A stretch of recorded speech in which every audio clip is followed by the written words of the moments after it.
Hello ವೀಕ್ಷಕರೇ, ನಾನು ನಿಮ್ಮ ಶಾಲಿನಿ. ಇವತ್ತು ನೋಡ್ತಾ ಇದ್ದೀರಾ ಸೋಯಾ ಚಂಕ್ಸ್ ಪಲಾವ್ ಮಾಡೋದು ಹೇಗೆ ಅಂತ. ಬನ್ನಿ ನೋಡೋಣ. ಮೊದಲಿಗೆ ನಾನು ಸೋಯಾ ಚಂಕ್ಸ್ ತೊಗೊಂಡಿದ್ದೀನಿ. ಇದನ್ನು ನೀಟಾಗಿ ಬಿಸಿನೀರಲ್ಲಿ ನಾನು 3 ನಿಮಿಷ ಕುದಿಸ್ಕೊಂಡು ಇಟ್ಕೊಂಡಿದ್ದೀನಿ. ಈ ನೀರೆಲ್ಲ 3 ಸತಿ ತೊಳ್ಕೊಬೇಕು ನಾವು. ಇದು 3 ಸತಿನೂ ತೊಳ್ಕೊಂಡು ಈ ಥರ ಚೆನ್ನಾಗಿ ಹಿಂಡ್ಕೊಂಡು ಒಂದು ಪಾತ್ರೆಗೆ ತೆಕ್ಕೊತಾ ಇದ್ದೀನಿ. ಆ ಥರ ಒಂದು ಸ್ವಲ್ಪನೂ ನೀರು ಇರಬಾರ್ದು. ಇದೇ ಥರ 3 ಸತಿ ಮಾಡಬೇಕು, ಇಲ್ಲಾಂದರೆ ಅದು ಸ್ಮೆಲ್ ಬರುತ್ತೆ. ಈ ಸೋಯಾ ಚಂಕ್ಸ್ಗೆ ಸ್ವಲ್ಪ ಮೊಸರು, 1-2 ಸ್ಪೂನಷ್ಟು ಮೊಸರು ಹಾಕ್ಕೊಳ್ತಾ ಇದ್ದೀನಿ. ಸ್ವಲ್ಪ ರೆಡ್ ಚಿಲ್ಲಿ ಪೌಡರು 1 ಸ್ಪೂನಷ್ಟು. ನಿಮಗೆ ಖಾರ ಬೇಕಂದರೆ ಇನ್ನೊಂದು ಸ್ವಲ್ಪ ಹಾಕ್ಕೊಳ್ಳಿ. ಇದು ಧನಿಯಾ ಪೌಡ್ರು 1 ಸ್ಪೂನು. ಸ್ವಲ್ಪ ಉಪ್ಪು, ರುಚಿಗೆ ತಕ್ಕಷ್ಟು ಉಪ್ಪು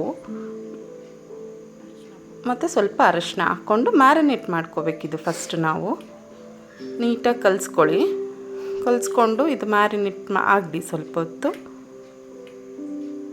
ಫುಲ್ಲು ಎಲ್ಲ ಮಿಕ್ಸ್ ಆಗಬೇಕು ನೀಟಾಗಿ ಎಲ್ಲ ಸೋಯಾ ಚಂಕ್ಸ್ಗೂ.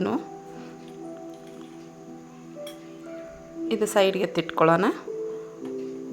ಈಗ ಏನೇನು ಬೇಕು ಅಂತ ಹೇಳ್ತೀನಿ. 2 ದೊಡ್ಡ ಈರುಳ್ಳಿ ಕುಯ್ಕೊಂಡಿದ್ದೀನಿ, ಸ್ವಲ್ಪ ಪುದೀನ, ಸ್ವಲ್ಪ ಕೊತ್ತಂಬರಿ, 8-10 ಹಸಿಮೆಣ್ಸಿನ್ಕಾಯಿ ತೊಗೊಂಡಿದ್ದೀನಿ. ಶುಂಠಿ ಬೆಳ್ಳುಳ್ಳಿ ಪೇಸ್ಟ್ 2 ಟೀ ಸ್ಪೂನು. ನಾನು 2 ಲೋಟ ಸೋನಾ ಮಸೂರಿ ಅಕ್ಕಿ ತೊಗೊಂಡಿದ್ದೀನಿ.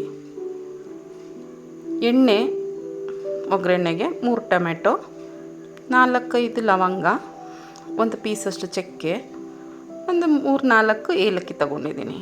ಇವಾಗ ಬನ್ನಿ. ಖಾರದ ಪುಡಿ 1 ಸ್ಪೂನಷ್ಟು, ಧನಿಯಾ ಪುಡಿ 1 ಸ್ಪೂನಷ್ಟು. ಇವಾಗ ಒಂದು ಕುಕ್ಕರ್ ಇಟ್ಟು ಅದಕ್ಕೆ ಎಣ್ಣೆ ಹಾಕ್ಕೊತಾ ಇದ್ದೀನಿ. ಎಣ್ಣೆ ಒಂದು 3-4 ಟೇಬಲ್ ಸ್ಪೂನಷ್ಟು ಬೇಕಾಗುತ್ತೆ. ಎಣ್ಣೆ ಕಾಯಲಿ ಚೆನ್ನಾಗಿ. ನಂತರ ಏಲಕ್ಕಿ, ಚಕ್ಕೆ, ಲವಂಗ ಹಾಕ್ಕೊಂಡು ನಂತರ ಹಸಿಮೆಣ್ಸಿನ್ಕಾಯಿ ಹಾಕ್ಕೊಳ್ಳೋಣ. ಕಟ್ ಮಾಡ್ಕೊಂಡಿದ್ವಲ್ಲ ಈರುಳ್ಳಿ, ಅದನ್ನು ಹಾಕ್ಕೊಬಿಡೋಣ.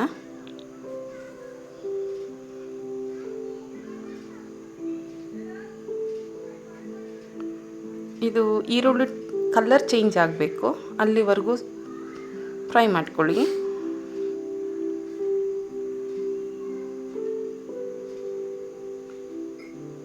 ಸ್ವಲ್ಪ ಕಲರ್ ಚೇಂಜ್ ಆಗಬೇಕು ಈರುಳ್ಳಿ, ಜಾಸ್ತಿ ಏನು ಬಾಡೋದು ಬೇಡ.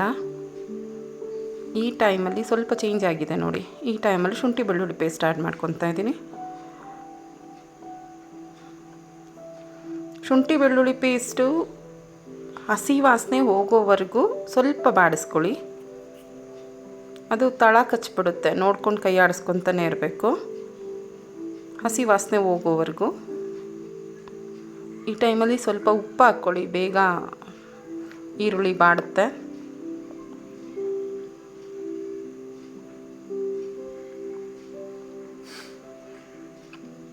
ಅದು ಸ್ವಲ್ಪ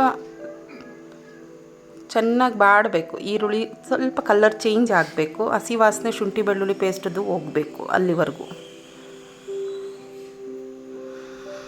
ಇದಾದಮೇಲೆ ನಾವು ಕಟ್ ಮಾಡ್ಕೊಂಡು ಇಟ್ಕೊಂಡಿರೋವಂಥ ಟೊಮೆಟೊನೂ ಸೇರಿಸ್ಕೊತಾ ಇದ್ದೀನಿ.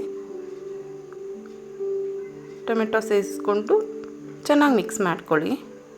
ಟೊಮೆಟೊನೂ ಸ್ವಲ್ಪ ಬೇಯಬೇಕು, ಅಲ್ಲಿವರೆಗೂ ಸ್ವಲ್ಪ ಮಿಕ್ಸ್ ಮಾಡ್ಕೊತಾ ಇರಿ.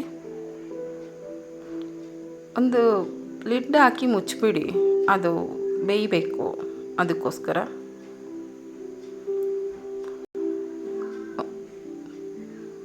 ಮಧ್ಯ ಮಧ್ಯ ತೆಕ್ಕೊಂಡು ಸ್ವಲ್ಪ ತಿರುಗಿಸ್ತಾ ಇರ್ರಿ. ನೋಡಿ ಸ್ವಲ್ಪ ಬೆಂದಿದೆ, ಇನ್ನೊಂದು ಸ್ವಲ್ಪ ಬೇಯಬೇಕಿದು. ಮತ್ತೆ ಮುಚ್ಕೊತೀನಿ ನಾನು. ಈಗ ಖಾರದ ಪುಡಿ 1 ಸ್ಪೂನು, ಧನಿಯಾ ಪುಡಿ 1 ಸ್ಪೂನು,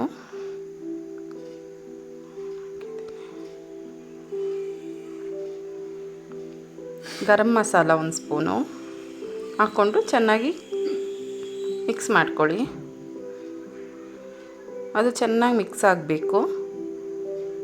ಆಮೇಲೆ ನಾವು ನೆನೆಸ್ಕೊಂಡಿದ್ವಲ್ಲ, ಮ್ಯಾರಿನೇಟ್ ಮಾಡಿದ್ವಲ್ಲ ಸೋಯಾ ಚಂಕ್ಸು, ಅದನ್ನು ಹಾಕ್ಕೋಬೇಕು. ಖಾರದ ಪುಡಿ ನೋಡ್ಕೊಂಡು ಹಾಕ್ಕೊಳ್ಳಿ, ಯಾಕಂದರೆ ಸೋಯಾ ಚಂಕ್ಸ್ಗೂ ಹಾಕ್ಕೊಂಡಿರ್ತೀರ. ನೀವು ಬಟಾಣಿ ಬೇಕಾದರೆ ಹಾಕ್ಕೋಬೋದು ಇದಕ್ಕೆ. ನಾನು ಬಟಾಣಿ ಸೇರಿಸಿಲ್ಲ, ಬೇಕು ಅನ್ನೋರು ಹಾಕ್ಕೋಬೋದು. ಇದು ಚೆನ್ನಾಗಿ ಮಿಕ್ಸ್ ಮಾಡಿದ್ಮೇಲೆ ನಾವು ಕಟ್ ಮಾಡಿ ಇಟ್ಕೊಂಡಿರೋ ಪುದೀನ ಮತ್ತು ಕೊತ್ತಂಬರಿ ಸ್ವಲ್ಪ ಮುಕ್ಕಾಲು ಹಾಕ್ಕೊಬಿಟ್ಟಿದ್ದೀನಿ. ಸ್ವಲ್ಪ ಉಳಿಸ್ಕೊಂಡಿದ್ದೀನಿ ನಾನು ಕೊನೆದಕ್ಕೆ. ಇದು ಹಾಕ್ಕೊಂಡು ಚೆನ್ನಾಗಿ ಮಿಕ್ಸ್ ಮಾಡಿ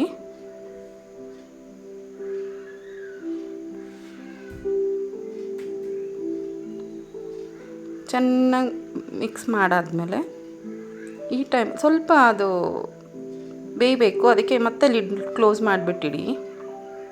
ನೋಡಿ ಚೆನ್ನಾಗಿ ಇದಾಗಿದೆ, ಒಂದು ಬಾಯ್ಲ್ ಬಂದಿದೆ, ಕಾಣ್ತಾ ಇದಲ್ವಾ? ಈ ಟೈಮಲ್ಲಿ ನೆನೆಸಿಟ್ಕೊಂಡಿರೋ ಅಕ್ಕಿ 2 ಲೋಟ ನೆನೆಸಿಟ್ಕೊಂಡಿದ್ನಲ್ವ, ಅದನ್ನು ಆ್ಯಡ್ ಮಾಡ್ಕೊತಾ ಇದ್ದೀನಿ.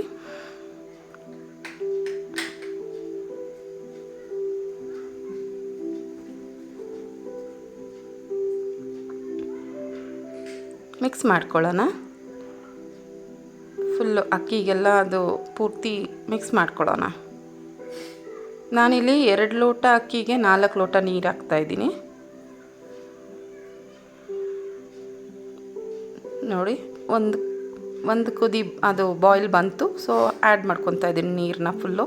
ನಾನು 4 ಲೋಟ ನೀರು ಹಾಕಿದ್ದೀನಿ. ಹಾಕ್ಬಿಟ್ಟು ಒಂದು ಫುಲ್ಲು ಮಿಕ್ಸ್ ಕೊಟ್ಟು ಮುಚ್ಚಿ ಇಟ್ಬಿಡಬೇಕು. ಇದು ಕುದಿಬೇಕು ಚೆನ್ನಾಗಿ. ಲಿಡ್ ಕ್ಲೋಸ್ ಮಾಡೋಣ. ನೋಡಿ ಮಧ್ಯೆ ತೆಕ್ಕೊಂಡು ಅದು ತಳ ಹಿಡಿದಂಗೆ ಸ್ವಲ್ಪ ನೀವು ತಿರುಗಿಸ್ಕೊತಾ ಇರಬೇಕು. ಯಾಕಂದರೆ ನಾನು ಕುಕ್ಕರಲ್ಲಿ ಕೂಗಿಸ್ತಾ ಇಲ್ಲ, ಹಾಗೆ ಇದು ಮಾಡ್ತಾ ಇರೋದು, ಮುಚ್ಚಿ ಮಾಡ್ತಾ ಇರೋದು. ಹಾಗಾಗಿ ನೋಡಿ 5 ನಿಮಿಷದ ನಂತರ ಆಗಿದೆ ಇದು. ನೋಡಿ ಈ ಟೈಮಲ್ಲಿ ನಾವು ಮಿಕ್ಕಿತ್ತಲ್ವ, ಇನ್ನೊಂದು ಸ್ವಲ್ಪ ಕುಂಬಳಬೇಕು ಅನಿಸುತ್ತೆ. ಈ ಟೈಮಲ್ಲಿ ಪುದೀನ ಮತ್ತು ಕೊತ್ತಂಬರಿ ಮಿಕ್ಕಿತ್ತಲ್ವ, ಅದನ್ನು ಹಾಕ್ಕೊಂಡ್ಬಿಡ್ತಾ ಇದ್ದೀನಿ. ಇದು ಹೀಗೆ ಹಾಕ್ಕೊಂಡ್ರೇ ಫ್ಲೇವರು.